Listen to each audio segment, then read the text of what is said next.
Hello, everyone, and welcome to True Words Aren't Beautiful. Been a while since I did a little more self reflection updates here as opposed to me in the midst of my travels in the mountains. So, I wanted to share an insight before I lost it, and here I am without my thoughts totally organized yet, but at the same time, I have this compulsion to speak. And so I will speak now about a thought that came to mind last night and really reiterated itself this morning after some meditation when the idea that, in my notes as I wrote here, there is a universe or a multiverse outside of our current zip code and address book. I thought about this because another thought that came to mind was no one has cornered the market share on reality. This insight came as I noticed that there are two groups that I've been jumping between. Two social environments, which are the mountaineering community of the Philippines and the artists community here in my neighborhood where I currently reside, which is Poblacion Makati. So, one thing I can say is each of them has a different view of life and social interactions, norms, people, and values. Here in the artist community, whether that they are tattoo artists, dancers, actors, theater, or stage, or television, or film, illustrators, such as tattoo artists, or painters, or musicians, and writers, all sorts of people I come across here. They have a very, very interesting outlook on life because they feel they have a lot to share and a lot to express. And I relate to that because no matter how interesting you think you are, no matter how much you think you've gone through, or what little you have, everyone wants to be seen and heard. And artists are no different. They like to express. There's a madness that they tap into. And this is what we share.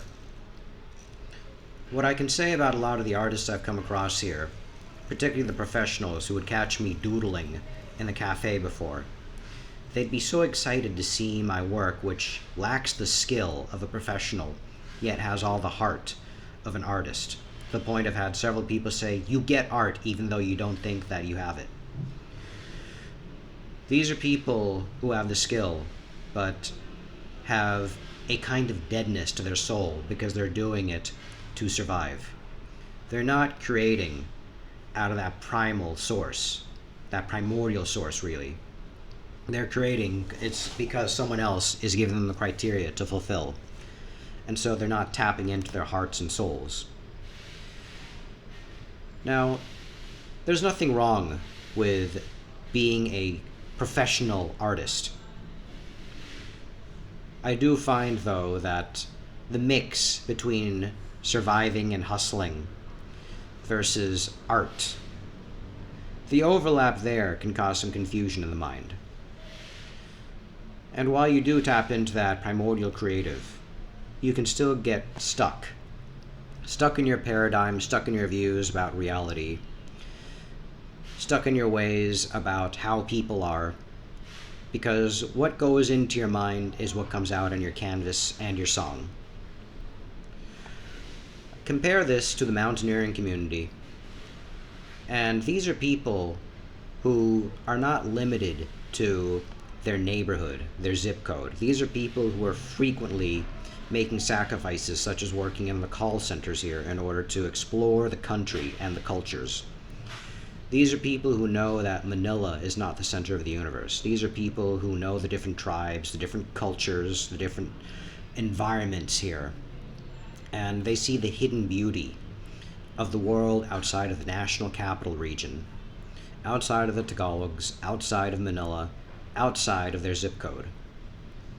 And yet, what I find in common with the arts community here and the mountaineering community, a lot of times I see people seeking simply to get away. And to quote a line from Hermann Hesse's Siddhartha, what difference is it for someone who hides in the temples than someone who hides in the taverns in their drink? A lot of the artists I meet are here just to get their coffee or to imbibe. Some people I see in the mountains sneak some Jack Daniels or some Jose Cuervos and they imbibe. I don't recommend that personally because I do not want to be dehydrated and I do not want to be hungover when climbing the morning after.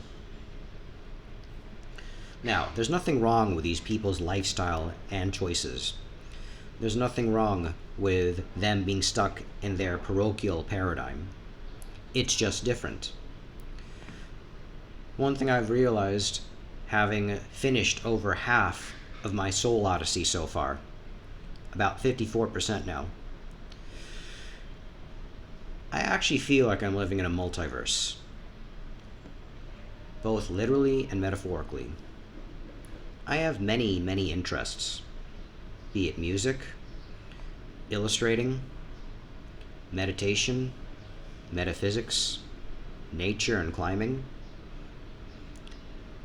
travel, nerd stuff like board games and video games, pop culture,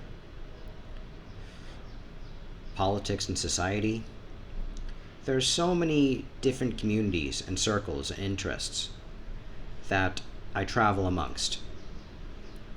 One of the things that made me suicidal last November was feeling stuck simply in this neighborhood and not realizing and not remembering, in spite of all my travels, 15 countries, in spite of all my experiences, I was losing sense of who I was because I felt that in my mind, the summary of all that I accomplished had only led me to this present moment, the present moment in November when I nearly jumped off a balcony. I didn't think that there was a world of opportunities out there, many doors to open, many paths to walk, infinite possibilities and probabilities. I thought that all roads led me here and I was stuck. And suicide is not about necessarily wanting to die and end it all, it's about wanting an escape. When I realized I just needed some doors opened, this is what reminded me, you don't have to be stuck. I remember a conversation over 10 years ago when I was saying goodbye to a close friend who told me that I'm not allowed to have multiple interests because then I won't have any specialization for work and I'll have no focus in life. This is the kind of person who doesn't believe in the concept of the Renaissance man, a person with varied interests. Likewise, there are people who believe you need to have money to have all these interests. So far, what I've found is money makes it easier to access certain things, but if there's a will, there's a way, and if there's more openness, you can appreciate your many different interests and explorations simply by opening the door, walking out, asking questions, meeting people, and somehow things just open. Maybe not immediately, but they'll pay attention if you listen instead of whining. Another thing about having cornered the market share of reality. In my last video, I talked about how I nearly died. What happened after that was the event host, he noticed that my bag was heavy, and because we had a plane to catch, he offered to trade bags for a few hours just so we could go down the mountains faster. His bag was about 8 kilograms, and he said, "Show me how fast you move without a heavy bag." I was towards the front of the pack, no surprise. What he then recommended in the future was not to bring so much water, not to bring my heavy jacket, and instead, bring a water filter. Bring a couple of fleeces instead. Don't wear those, maybe get some sleeves when dealing with the heat. Get better equipment. I can't actually afford better equipment right now, but I'm using what I have. When I told this to one friend, this is when a lot of projection and a lot of assumptions about reality and people comes up. She said that I should have tipped the guy, and the guy himself was confused, saying, "Why would you tip me? Sometimes things just need to be done." She said, "Oh, he's just saying that. You need to insist. And if he keeps on saying no, this is when you sneak into his bag when he's not looking." Well, that might work for this person's culture, but in this country, and with this individual whom I know, he found it insulting that I would tip him when he's just doing his duty, and he's happy to do it. This person blew up at me, and I'm not mad at her. I just find myself very, very confused, where I'm suddenly characterized as being cheap and ungrateful because I didn't tip this person, or rather, this person wouldn't accept my tip. I don't know, someone who's never been to this country and doesn't know the person I'm referring to somehow feels that they have a market share over reality because this is what they would do, this is what they think should be done, but again, never been to the Philippines and doesn't know this person. And yet, this person believes that she knows more than me. This is not a personal attack on her, but this is a mindset that you need to be aware of, where you take a few details and you jump to conclusions. There are some details that people will omit. Sometimes it's because they don't believe they need to be shared. Other times it interferes with their narrative. All we can do is nod and say okay, because it's all information. Sometimes we fill in the gaps and make assumptions. Other times we need to explore and say, what's missing here? What sounds wrong? Again, the inputs are what help you understand the outputs. And anything missing are unknowns that we need to solve or accept that we will never be able to solve but can appreciate. Moving forward, I'm down to my last few mountains, my last two in May, my last one this month, next month possibly one more mystical mountain. Unfortunately, I am $400 short of that. Whether I'm able to raise enough funding for that or not, it doesn't matter. At this point, I've gained a lot of momentum.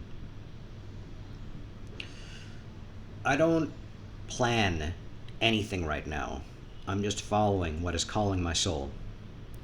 I remember a line from Gattaca where Ethan Hawke's character, supposedly inferior because he's a naturally conceived human versus his genetically enhanced brother, when they race to see who can go out the farthest in the middle of the ocean at night, Ethan Hawke somehow manages to survive through sheer force of will. And his genetically enhanced brother asks him, "How are you able to do that when I'm supposed to be your superior genetically?" Ethan Hawke's character says, "I never saved anything for the swim back." I put everything I have right now into this pilgrimage, in the soul odyssey. I don't know what will happen. I just know that I need to trust the universe, listen to my soul, because if I compromise it, well, I wouldn't be myself. Likewise, this is one thing I can say for anyone who's trying to follow the do shit philosophy, the just do shit philosophy. Don't live with regret, especially the regret of things that you didn't do, as opposed to the things that you did. There's a line that I read in a comic book recently that popped up. The comic book in question was Dead Man Logan, an alternate reality version of Wolverine. He goes to apologize to Steve Rogers, otherwise known as Captain America. Captain America says, "There's no problem. Our character is shown not in our mistakes and actions, but in how we seek to atone for our actions and take responsibility for them." Was I terrible in my last romantic relationship with my ex-girlfriend Dana? Yes, I was. But I've sought to be better. Whether I am forgiven or not is irrelevant. The universe knows my sincerity and what I'm doing to move forward. I'm reminded of another comic book, or rather, series or universe by Mark Waid called Irredeemable and Incorruptible. Each of them focuses on the story of a Superman analog and a Bane analog. The Superman analog talks about what if you had a Superman who just had one such bad day that he decides to abuse his power and destroy everything because he snaps. He is no longer the mentally stable superhuman. He is an insecure guy who wants to be loved and validated, and even with all his powers, all the help that he does for everyone, he has no appreciation, no love, and no support. And doing good no longer rewards him, so he lashes out in narcissistic rage. Something that was explored in Alan Moore's Miracle Man saga from the 1980s, with Kid Miracle Man, otherwise known as Johnny Bates, whose narcissistic rage caused him to snap and abuse his power after he's raped by a few boys in his boarding house, or rather his orphanage. So, irredeemable. A superhuman who decides that being good is no longer its own reward. He's going to lash out and punish everyone because he's unhappy with himself. This sounds a lot like all the rich people I know who have everything, and yet they're miserable, they're hollow, they're empty. In contrast, you have Max Damage, who later becomes unofficially Max Daring, the Superman analog's arch-rival and nemesis. Max, however, witnesses the rampage of the Superman analog, who I realize I just forgot to name. He's the Plutonian. He sees him destroying Singapore. He sees him raining down destruction everywhere around him. And immediately Max realizes that if I'm going to be his opposite, if the greatest force of good is now evil, I now have to be his opposite, which is now the replacement force of good. He knows there needs to be a counterpoint to balance this great evil, since he's no longer his evil counterpart. So he seeks to do good, but he has no instinct as to what being good is, and in the beginning he just does the opposite of what he feels he should do. If he is a guy who would kill anyone to get his way, he refuses to kill anyone. If he was a guy who would steal money, he burns all the money he's accumulated. Eventually, Max goes from a guy who seeks to destroy everything to someone who genuinely loves being a hero, because good feels good. When he engages the Plutonian and fights him, instead of fighting him with malice, he extends his hand for a handshake and thanks him for helping him realize he became the best version of himself, a better version of himself, because he discovered being good makes his soul complete as opposed to being evil. So, the incorruptible Max Damage. This guy and everything going on around me. I feel a lot of the emptiness I had was because there were some messages that I wasn't paying attention to or unable to perceive until the right conditions were met. Thankfully, I'm not a supervillain who needed to witness a superhero fall from grace and destroy the world to be better. But I did have a brush with suicide in order to find out that, yeah, my life, while not perfect and not bad, still needed a lot of improvement and catharsis. If your life is also lacking, if you find yourself lashing out, if you feel stuck, if you feel yourself resentful, if you feel empty, explore.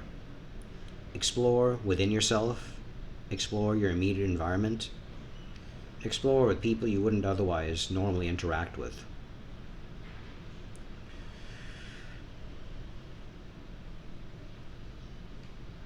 the other day when I interacted with a few people who had been giving me the cold shoulder because of this image they have of me in their heads. When I saw their passive aggression, old me would have been very annoyed, saying, "How dare you disrespect me?" Now I just say, sucks for them that all they have is this neighborhood and their small circle of friends.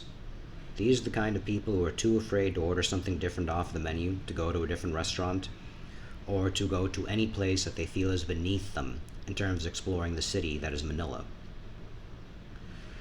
And I also felt a lot of compassion for them because I said, not long ago I was like that when I used to hate the country and hate the people here. So, as you explore and improve yourself, one of the greatest things you can do is to have a lot of compassion and understanding for those around you with their hidden scars and suffering. You may not be able to save everyone, but who knows? Maybe someone can look to you and find themselves uplifted and inspired by you. A few weeks ago, I ran into a girl who had spoken ill of me a few times. I had never done anything to her. She had just heard some gossip about me, and she followed the gossip. I didn't see anything wrong with her. I didn't see any malice when I ran into her. I just took her as she was as she approached me, and she was nothing but smiles and a few blushes because she said I was looking great. Maybe it's because my haircut's different. Maybe it's because I've lost weight and I've gained some muscle mass. Maybe because I have no expectations. Maybe because she doesn't think I'm trying too hard or trying to be accepted or show off, which I never was before. I was just expressing myself in a way that was different from what people were used to. And people drew their own conclusions. As an outsider, I act in a certain way. And now I just embrace it. If before I felt bad about myself with the way I expressed myself, now I just say, who cares? That's all I'm going to share today. If I have anything else, I will share more later. I owe you a meditation video, which I will post eventually. Maybe I will do a neighborhood walk around to show you where I live, starting with a coffee tour, including the places that have boycotted me, or rather banned me. Alright, thank you for supporting me, thank you for watching, I will see you again.